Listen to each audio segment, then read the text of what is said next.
Hi. Welcome, Facebook. It's been a while since you've last seen me. Happy May month. Happy Mother's Day to all the women that are celebrating. We don't only celebrate those that have given birth to children, but those that mentor and take care of children, that really pour into children and the youth on a daily basis. We have so many mothers of the community, as I like to call them. But this series, I'm so excited because we are covering mamapreneurs. We're covering boss mom queens. I have so many titles for what really amplifies a woman boss, a boss woman, a CEO, a female CEO, the girl boss, as many of the hashtags that we know. But this series is really important to me because I'm a new mom myself. For many that don't know, I am a new mom myself. I am a boss mom, whatever you want to call me, a mamapreneur. And I'm very proud to be in that group, in that bunch, in that community. It's a loving community. It's an inspiring and inspirational and encouraging community. As you know, I'm all about encouragement and empowering other women, empowering the youth. Doing things in the community that's impactful and transformative is very important to me and everything that I do. So without further ado, let's bring the queen of the hour on the screen herself, Miss Charon Richardson of Guan by Charon. Let's bring her up on the screen, please. Hey, how are you? Hey, beautiful. How are you? Congratulations. It's your first Mother's Day. I know. Well, technically, it's not the first. But now he can actually got you running around the place. Right. He got me running around now. I'm enjoying that part. So let's get into it. So let's have you introduce yourself. I know I normally read the bios, but we kind of want to shift from that. We want our speakers, our amazing speakers, to introduce themselves, how they want to show up in the world and on screen. So feel free to tell the world who you be.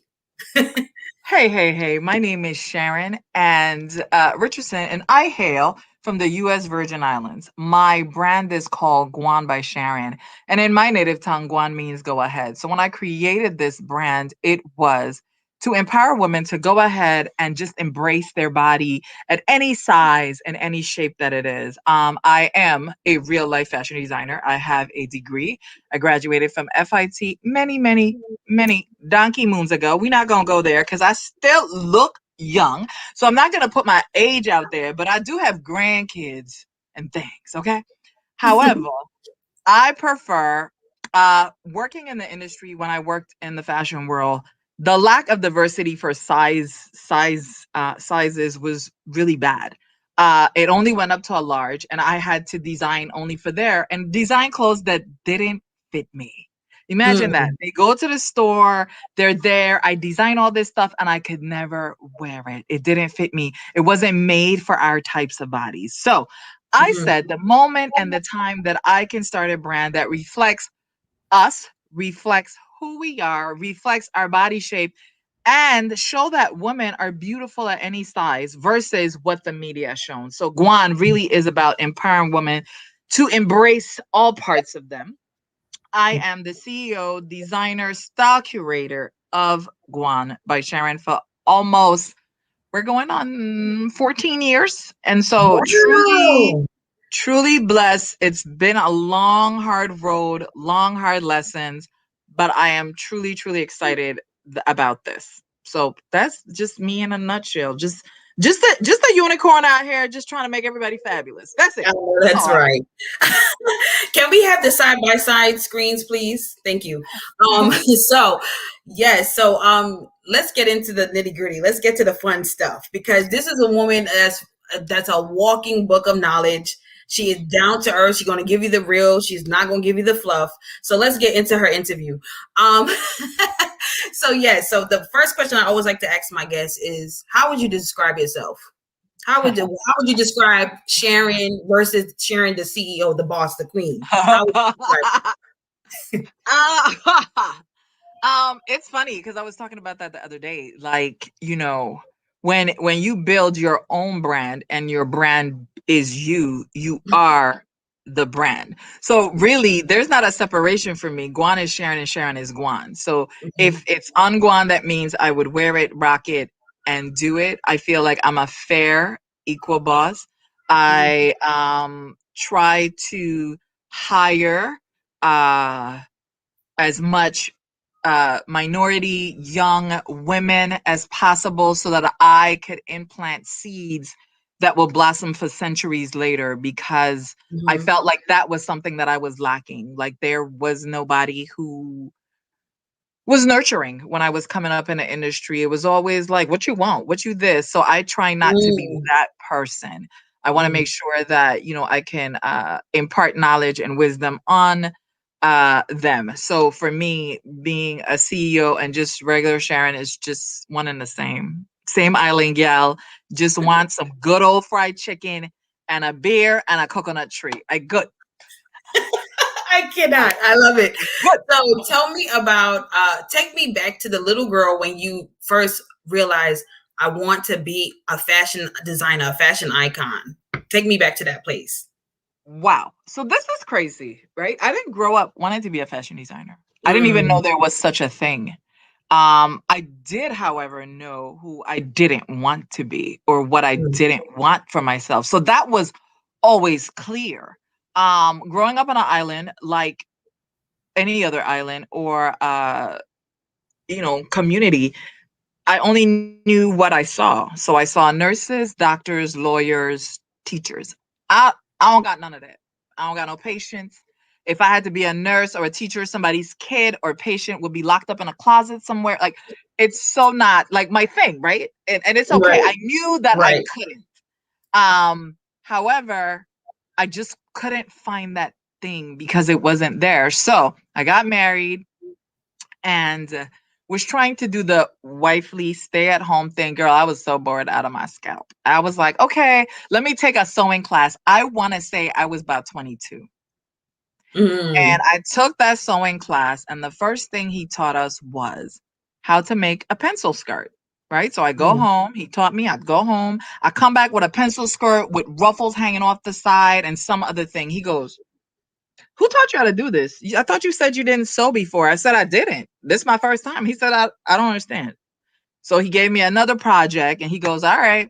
It was like a top. I came back with like 3 tops doing different things and asking, mm. did I do this right? Did I do it? He's looking at me like, I, again, who taught you this? I don't know.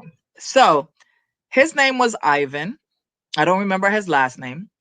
Him and this lady in my church conspired for my greatness because Mm, she was an elder in the church and she knew that I was seeking that thing that would click for me, that thing that I was created for, that thing that God sent me here to do. mhm. And he called her and he says, she has a gift. He says, Yes. I've never seen anybody that just takes this and goes and do this. Mhm. So he said, I think that she could be a fashion designer. So she called back then. You had to call up the schoolgirl for the pamphlet. It ain't like going on the internet now. Okay, no intranet back then. I was telling my real age. Ah, right. So she turned around and she requested the pamphlet and Mhm. she called me over to her home. And this is just somebody again in the community that I utterly respected. And when I walked in, I was like, oh, I'm in trouble. She probably heard that I went to the club last night. Like, I'm like thinking all that thing because in our community, the elders will chastise you when you're not operating in excellence. So Mhm. she said, I'm I'm a little scared going to see her. And she said, I got in, we're sitting having tea, and she just looks at me and she says, Ivan told me that you're amazing at this and that you have a gift. And she had the pamphlet in her hand and she just gave it to me and she says, there's this school in New York and you can be a fashion designer. I go, what now? Wait, what? Wow. Never in my brain did I ever think the clothes that I was buying in the store that actually somebody had to create it, somebody had to design it. It was there, but Wow. not really registering that I could Mhm. do that. Mhm. That was April of 1995. By Woo. August of 1995, I was at FIT, packed up, moved, and I was out. Left my home, left my island, left my husband. I left everything. I left my daughter because that desire and that in me was just calling me and that I had to. right? So I went to my mom. I said, "Yo, ma, like really, I have to. This is what I was." She said, "Okay," because she's seen me create stuff. She's seen me cut stuff. She's Mhm. seen me. By Mhm. then, I'm sewing for people. People paying me to sew because they see my outfits and going, "Girl, what's that?" And again, it just all kind of just organically happened. By August, I mean up, left, and I. That was how long ago? And I've never went back. I've stayed, I hustled, I grind, and to think that this little island girl who just wanted to come to New York to take over the fashion world, and I get to do it my way. I get to show up in the world my way and be in my space and own my things, and it's a nice feeling. It's a nice feeling. All from Ivan and Miss Moorhead conspiring for my greatness. Conspiring, conspiring. She just Yes. said, "You can be a designer. You're a diamond in the rough, and you got this." That's all. I just sometimes all you need is a mustard seed of somebody planting in you and telling you that you are great, even when you don't see greatness. She saw greatness in me, even when I didn't see it in myself. That is so beautiful. But okay, so hmm. So for you to have left your island, left your husband, left your daughter behind with your mom, what was going on in your head right before you made that decision to finally cross over, to pack the bags, and I've got the plane ticket, I'm going through the door for real? What was going through your mind as a mom, as a wife at the time, or whatever was going on within the marriage at the time? What was going through your mind to make you say that I have to do this, and without the guilt as a mom? Oh, Because I had guilt. I had guilt, girl. yeah, and I want you to I had speak to that, because I need women who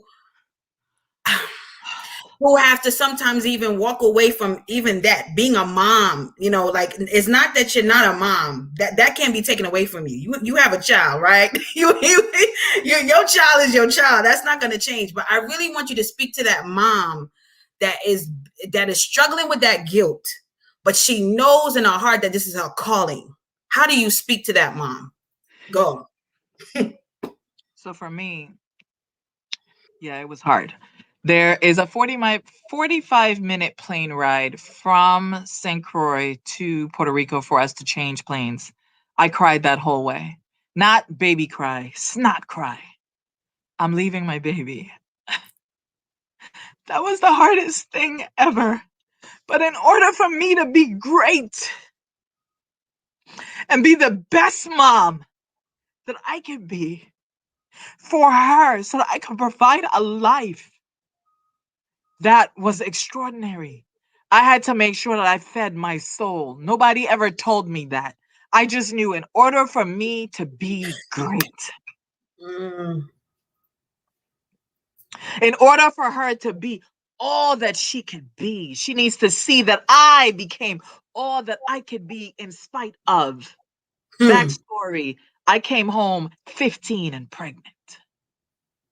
I gave birth at 16. They told me my life was over and that I wasn't amounting to anything. Who's laughing now? My baby is an attorney in 4 states and practice law in the Supreme Court. How many say it brown again. girls? Tell them How again many who your daughter brown is. skinned, black skinned girls practicing law in the Supreme Court? That's my baby. If I didn't make these sacrifices, right, this guilt, it killed me. So, with the guilt, did to balance it out, we never missed a birthday. She was fancy. She would fly on the plane by herself with her little badge. She was about 8 at the time. She felt like a whole entire grown up. She got her little pocketbook. I made it this whole fun thing. You come for your Mm, birthday. It always happened that the circus opened on her birthday. So we did New York. I made it a fun thing. I'm going to see my mom in New York City. And that's how she would be all excited. Summer, she came here because I was off from school. So she came here and spent time with mhm, me, and then she went back. Guess what? 2 years went by so fast. So fast. And then I mhm, decided that I wanted a bachelor's. mm, So I tell mommy and say, you know what? I think I'm gonna stay for two more years in school, get my bachelor's. She said, okay. I said, no, I want my child. Because now I figured it out. How to go to school, how to make sure she has, and come home and still be a mommy. So the Right. last 2 years, she came and we did it together. And again, we really did it together. It was a conversation like, hey, mommy got to go to school right now. Mommy got to work right now. However, I will take you to the mall. However, we can do this. So it was a Mm-hmm. conversation, not just me there. And I would always say, I'm doing this for us. I'm doing this so you have somebody to look up to. I'm doing this so that I could be somebody that you admire, right? Too often as women, we beat ourselves up for the desires of our hearts, the things that are calling us. We were born to be more than just mothers. And somebody out here going go off on me. Hear me again. You are a whole human being. You are a whole woman. You're a whole human being. It's the Your truth. husband is a part. Your kids is a part. You know how many women, and I see this all the time, who put all that they could into their kids and forget to put something into them. Their kids leave and go on with their life. That's your job. And they just break down because their Mm-hmm. whole life encompass and circle that. And most kids that I know that their parents did this to them, they are not in good relationships because they either felt stifled Mm-hmm. or forced. There was no freedom to be Mm-hmm. expressive of what it is. So for me, I made sure I raised my daughter to be self-sufficient individual.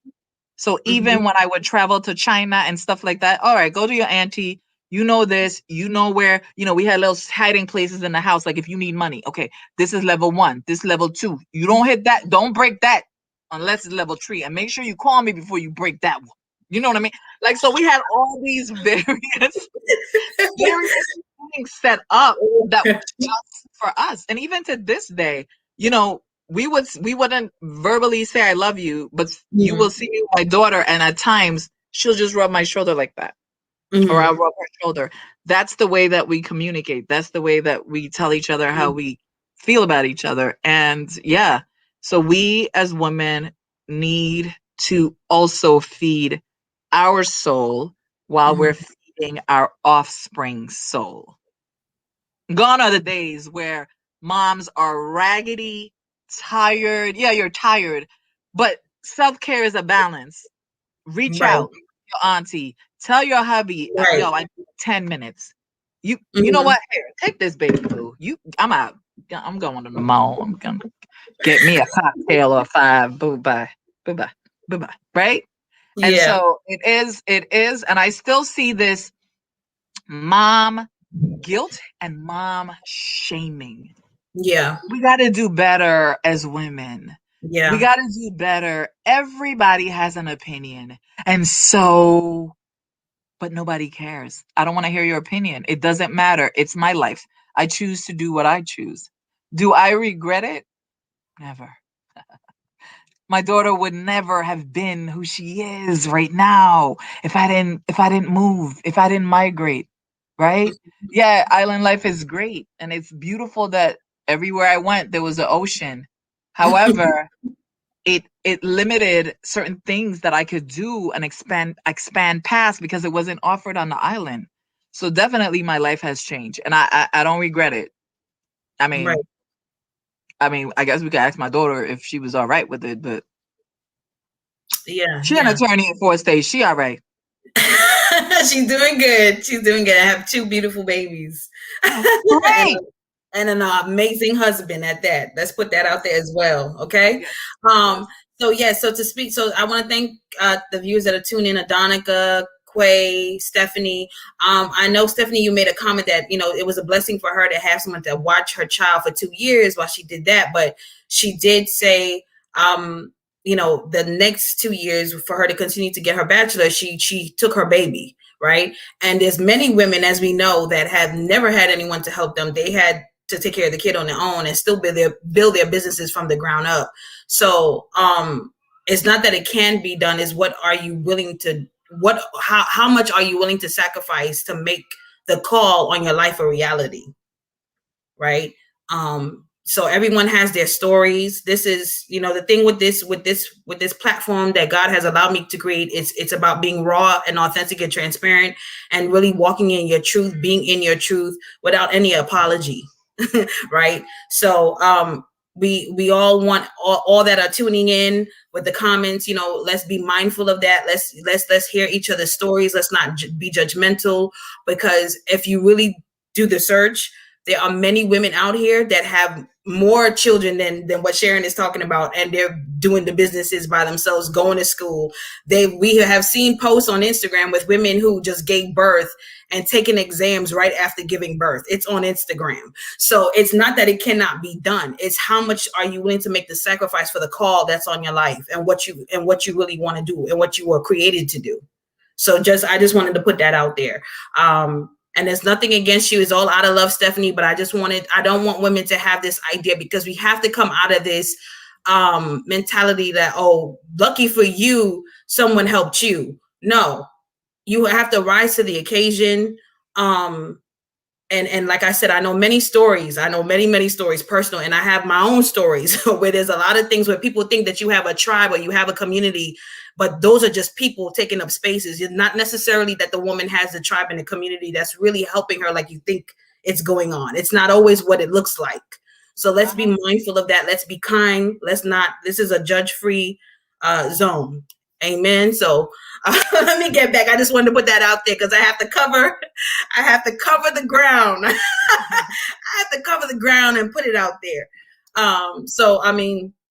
So let's get into the other part now. So now you get to New York, you start getting into fashion. What was the first big project that you did after graduating, and your name is starting to get out there in New York? How did you get your first big project? How did it come off the ground for you? I mean, when you graduate from college, I went and worked for other brands to gain experience, knowledge.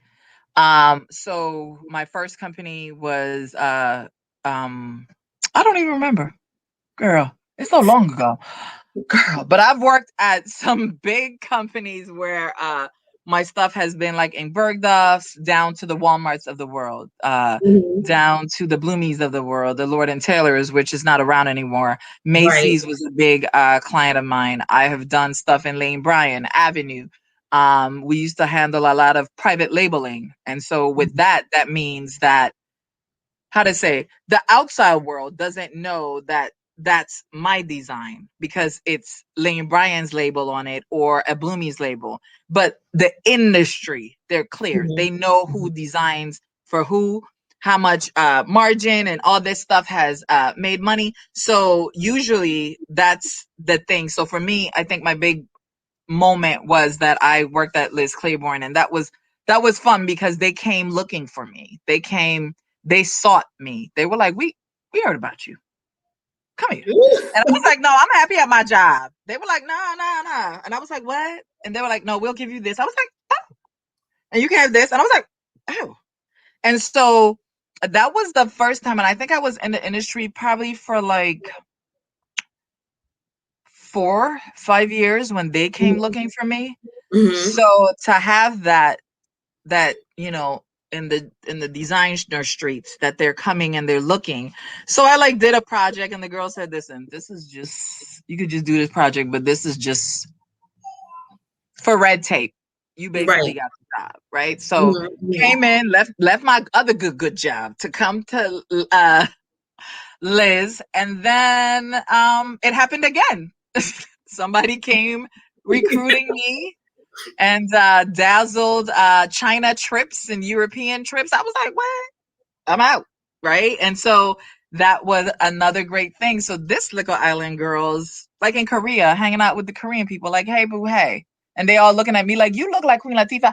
I am. You want me to rap for you? I got you. I cannot. She said, you want me to rap for you? And they would be taking pictures with me like, can I take a, of course. My friend said, they're going to get home and go, that ain't Latifah. You a mess. Just a little bit. I Just a love it. little bit. OMG. Just a little bit. So that was fun.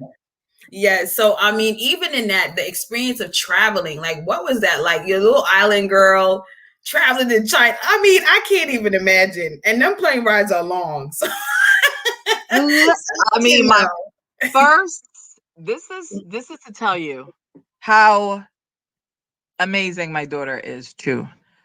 My first, I had to go to Hong Kong, and Hmm. then we were going to China, and then Korea, Taiwan, some crap like that. It was like 4 Asian places. We had to hit all the different factories. It happened to fall on her 16th birthday that I Mm. would be away. She didn't want a Wow. sweet 16. She didn't want all of that stuff, and I was real glad.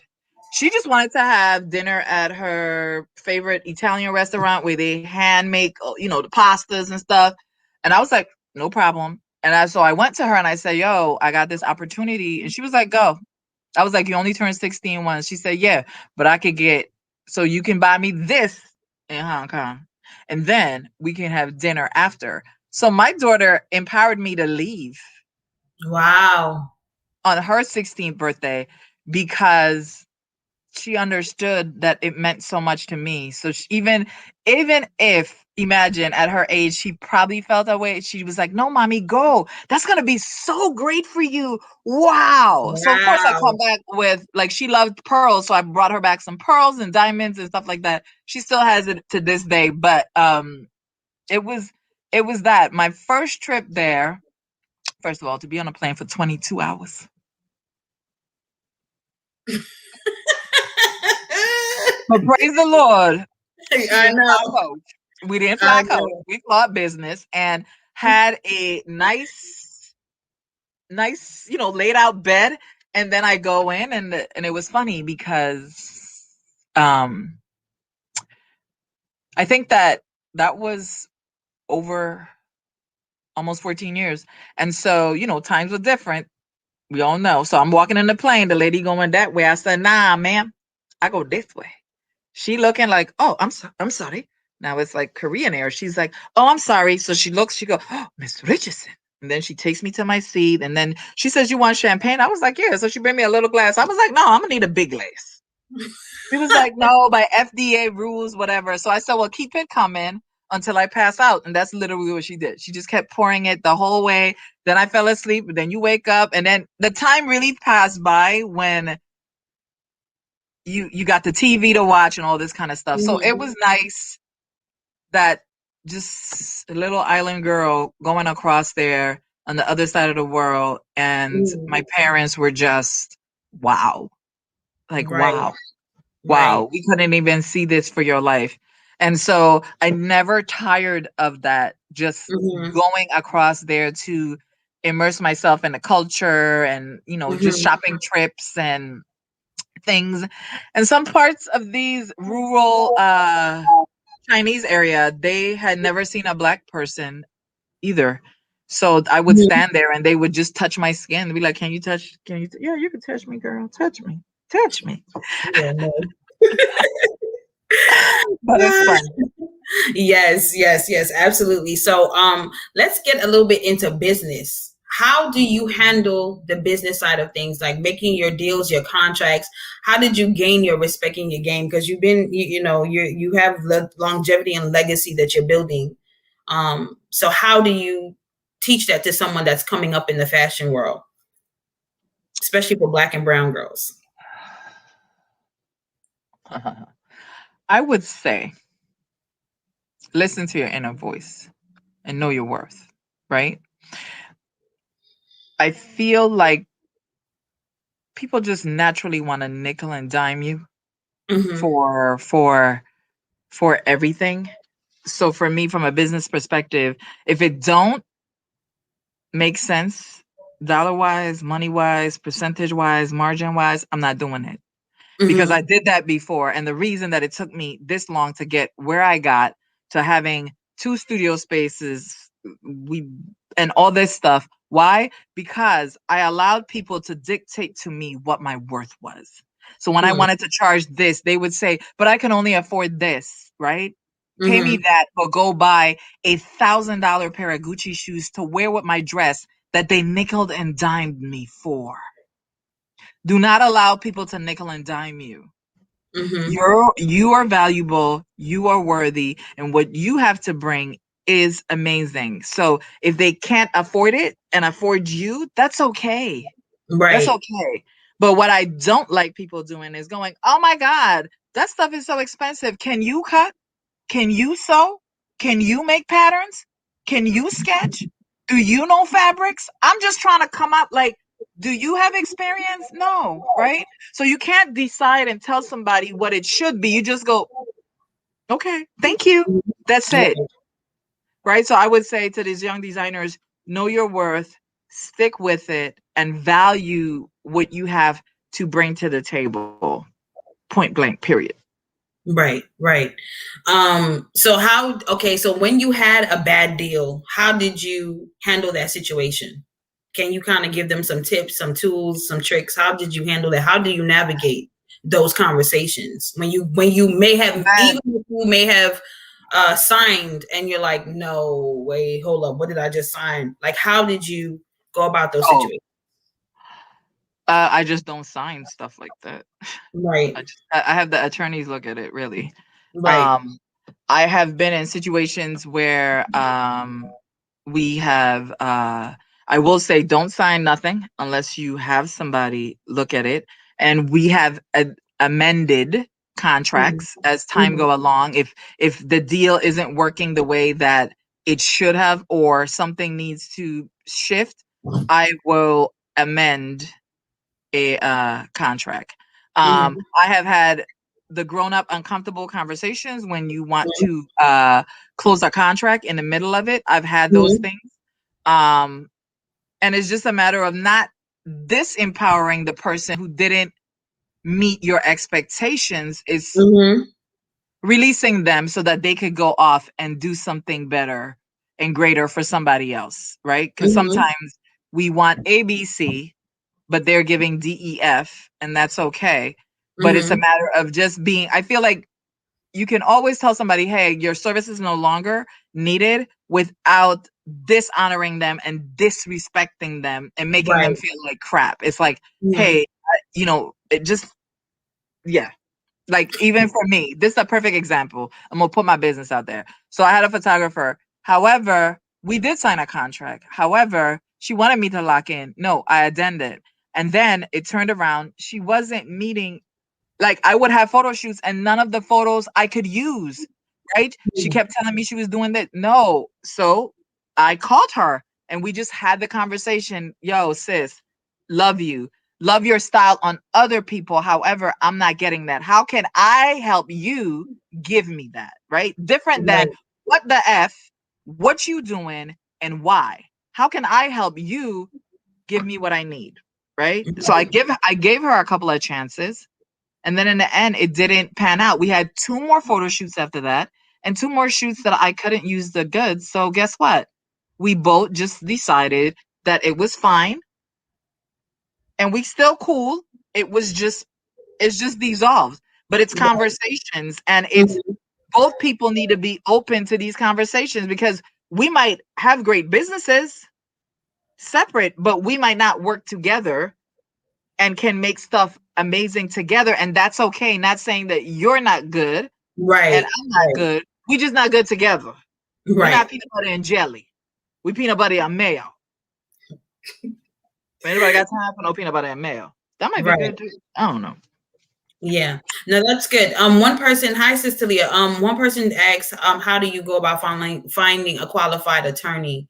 For me, I know about Legal Shield because that's the most affordable. You can go through Legal Shield, but when you get to a certain level, like where you are, how did you qualify your attorney? I'm in a couple of different business groups, I would say, and Mm-hmm. I had a business coach, and so I feel like as you grow, Mm-hmm. you know, you should have business coaches. Always have people that know more than Yes. you, so they can pull you forward. So my business coach was one that recommended someone, and then we just started talking, and it was a good fit. And then there were other ones. So then there's other attorneys for different things when I need different things done. And Right. those two, again, word of mouth, real life, and asking people, would they recommend somebody, especially if it's somebody that you know, love, and trust, Mm-hmm. because I feel like attorneys are shisty. And Yeah. still, my baby's an attorney. Right. Right. And I still have an attorney because the way that she will handle my contracts is different. She's brutal. And Mm-hmm. so before it was, I was like, no, no, no, no. Like, but she was like, you gotta Mm-hmm. make sure everything is covered. So now I have somebody who everything is covered and I don't have to worry with that. But yes, you should never sign, do, or, and also always give yourself an out in your contracts. Right. If it Right. doesn't work, I can, if I give 20 days notice, 10 days notice, the contract would be voided. Like Right. those are things that need to be in there. Um, for sure. Because see me and work with me is two It's different things. I'm two different cool. I'm things. cool and nice until you miss a delivery. I'm cool and nice until you late. I'm a whole different person when things like that happen. You know what I Mm-hmm. mean? Because then Mm-hmm. it's my time. You're telling me that I'm not valuable and your time is more valuable. But no, I put everything in a calendar and we balance that out. Right. Right, right. Absolutely. So, two more things and I'll let you go. So, what would be some of the things that you would want to share to pour into the women that are watching, not even men, but those that are coming up in the fashion industry? And also, wait, I wanted to get into this. How did you maintain your two spaces, your studios, and where you work and where you do, where all the creation comes to life? How did you maintain that in this climate of COVID? Like, speak to that, because I'm sure some people, because I know everyone shifted from brick and mortar to online, and I know you do have an amazing online presence, but how did you actually maintain your studio in this climate? Real life, I just shut that part down and I turned it into what I realized about COVID. First off, COVID, in COVID, I was still able to double my revenue, right? From last Hmm. year, from the year before, which, Whoa, congrats. thank you. And people not going anywhere, right? Right. But to the computer. But I shifted and my mentality shifted towards the business, right? So the more having, I gotta tell you, reading business books. If somebody's on here and they want recommendations on books and things, please email me. I will be more Mhm. than happy to give you a list of a couple of books that really help transform me and help me to see business in a different light. I can't read all the time, but I have a subscription to Audible. And let me tell you, every chance I get, I'm there. I'm there because it'll be a 4-hour book. But if you do 10, 15, 20 minutes a day, before you know what, the book is done versus me sitting there reading. At least when I'm sewing or making patterns, I can listen to my book. What was the question again? Because I think I Yeah, made them all.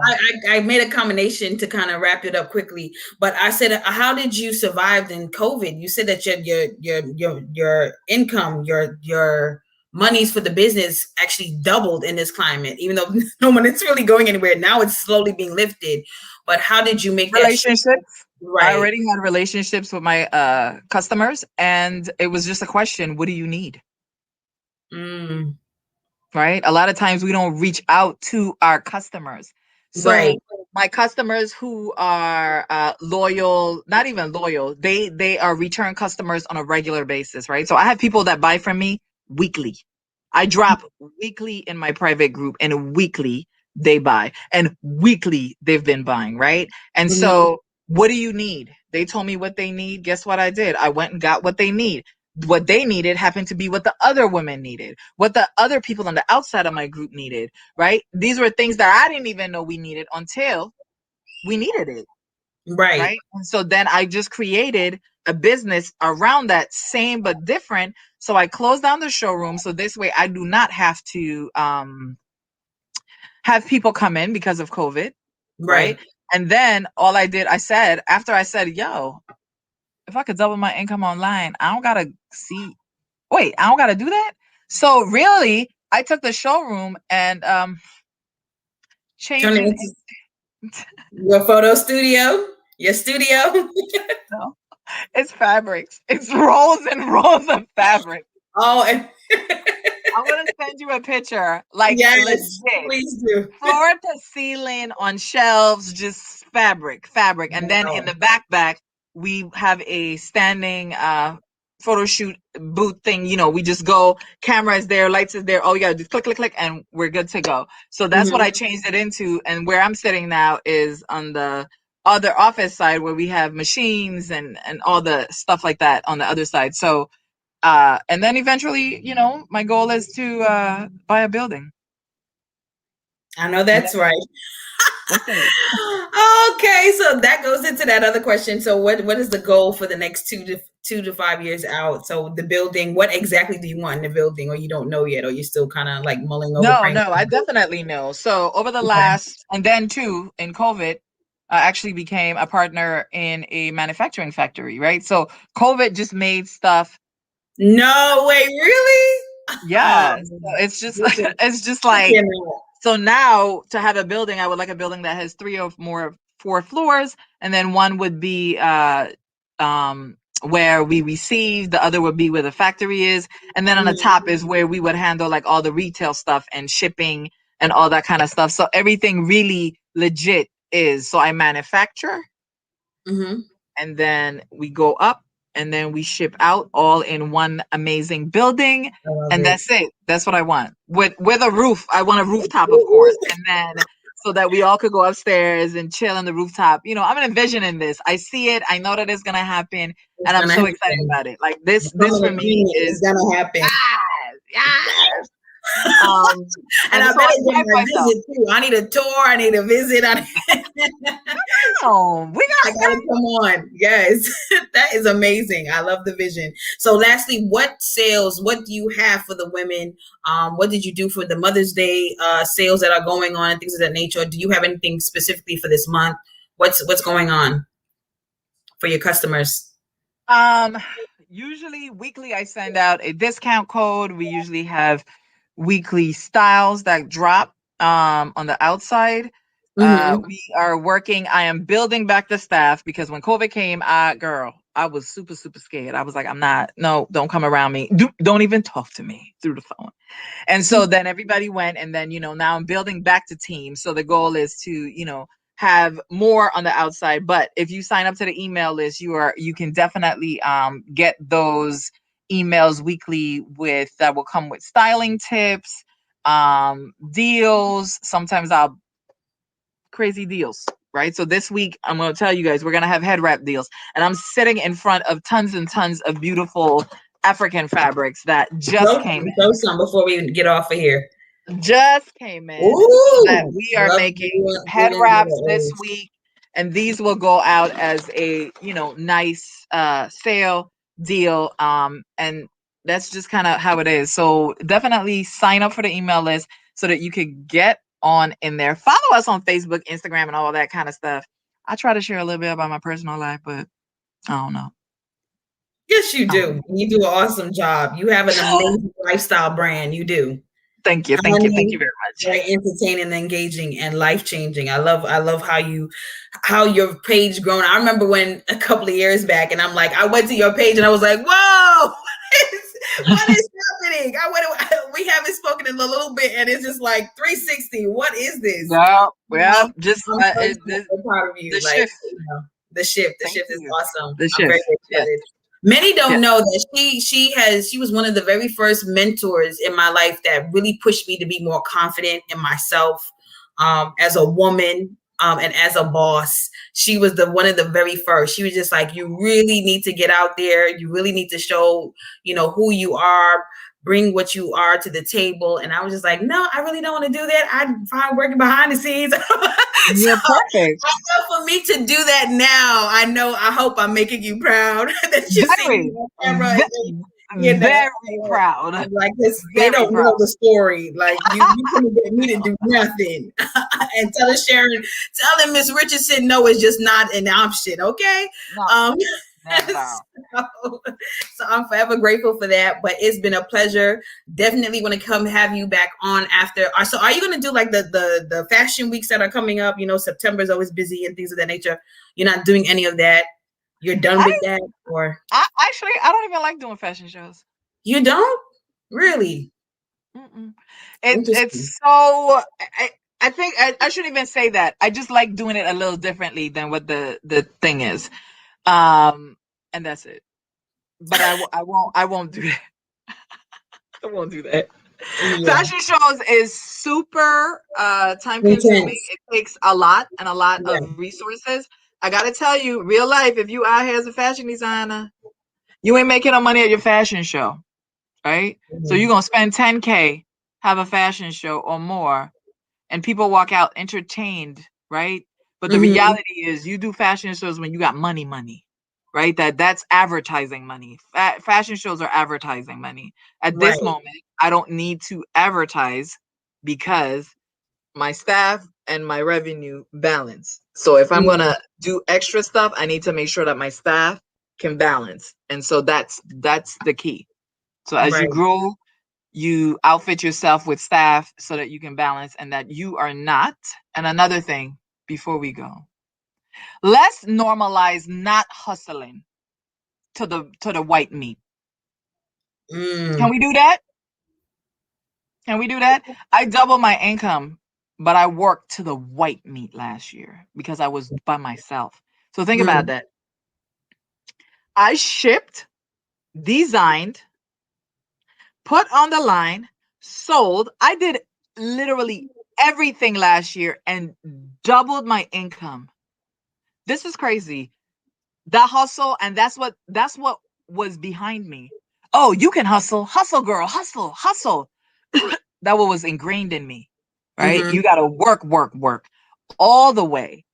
And if you're not working hard, you're lazy. If you're resting, you're Right. lazy. You're this, you're lazy. I'm just tired, damn it. I'm tired. I'm just I'm tired. just tired. I'm just tired. But so this year, last year, it was white meat. This year, my word is balance and flow, so that everything that balance and flow. So what Woo! I'm not Go doing ahead, is I'm Dallas. not gonna extend myself past myself so that I just couldn't even catch myself to the beginning of the year. It was just like so tiring. So let's normalize not hustling to the white meat. You can hustle. That's Right. cool. But not to the white meat. Have some self-love before you get to the white meat. Have a little bit of balance. Find that happy. Yeah, we could grind, but find some little time, a massage, 10 minutes outside in the corner hiding from the kids in the bathroom, pretending like you hiding, like you doing something, but you ain't doing nothing. You just in there enjoying a Kit Kat in peace, honey. In peace. Everybody know the struggle. Yes. Don't I? Can I I have love some, mommy? No, can I have some, man? Like, oh my you gosh. But know. yeah, yes. Thank Yeah. you so much for having me on. Thank This was you. a total, absolute delight. I love sharing my story. And again, if anybody has any questions, concerns, or an outburst, you can email me at info@guambysharon.com. Absolutely. Thank you, Queen. We will definitely have you back on when you're ready to come back on because I know you're extremely busy, but I would like to see what you have rolling out and hear more about. I want to get more into the manufacturing and how to build up those relationships overseas. I think a lot of people will probably be interested in that information. Oh, I don't manufacture overseas. I manufacture only in America. Oh, I'm about that American life. okay now. So we need to talk about that. Yeah. The pros How, and how do cons we of do that both. effectively? How do we manufacture in Yes, America effectively? effectively. Let's do that then. That's going to be your next topic. Okay. Awesome. Thank you so much, hon. All right. Thank you. Bye, everyone. Have a good Bye. night.